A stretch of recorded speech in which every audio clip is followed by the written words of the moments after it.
சாமியே சரணமையப்பா. பயணம் சிறப்பாக முடிஞ்சது. ஒரு வாரம் பயணம், எதிர்பார்க்கவே இல்லை ஒரு வாரம் ஆகுன்னு. ஒரு வாரம் ஆயிடுச்சு. கரெக்டாக போன திங்கக்கிழமை கிளம்பி இன்னைக்கு ஞாயிற்றுக்கிழமை சனிக்கிழமை ஆயிடுச்சு. பயணம் முடிச்சுட்டு அப்படியே சொங்கின்னு வந்து கனகப்பட்டி சித்தர் கோயிலை சாமி பார்த்துட்டு போயிட்டு இருக்கோம். பழனியில் போய் சாமியை பார்த்துட்டு இறங்கும் போது கையில் இருக்கிற பிரேஸ்லெட்டை நான் அதை தொலைச்சிட்டேன். எவனை ஆட்டையை போட்டுட்டான், எவனை தூக்கிட்டான். அது தூக்கம் தெரியாம அங்கே வந்துருக்குறோம். கோயில் வந்து முடிச்சுட்டு வீட்டுக்கு வந்து கிளம்பான வண்டி நின்று பார்க்கும்போது கையில் பார்க்குறேன், கையில் இல்லை, போச்சு. சரி போனா போது போ அப்படின்னு விட்டுட்டு ஒரு 2 செகண்ட் சோகமாக இருந்தது. அப்புறம் காணாம போச்சுன்ற வருத்தம் இல்லை. நம்ம விட்டு அந்த கூட ஒன்று இருக்குன்னா இருக்கும், போச்சுன்னா போச்சு, அவ்வளோதான். அதனால் போகிறத பற்றி இப்போ கவலைப்படாமல் இருக்கிறத வச்சு ஜம்முன்னு வாழ்ந்துட்டு போயிடணும்.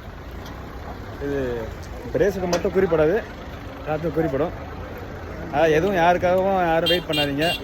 எப்போவுமே ஹாப்பியாக இருங்க. ஒன்று போயிடுச்சுன்னு ஃபீல் பண்ணாதீங்க. அதை விட பெட்டராக ஒன்று வரும். சுவாமியே சரணமையப்பா.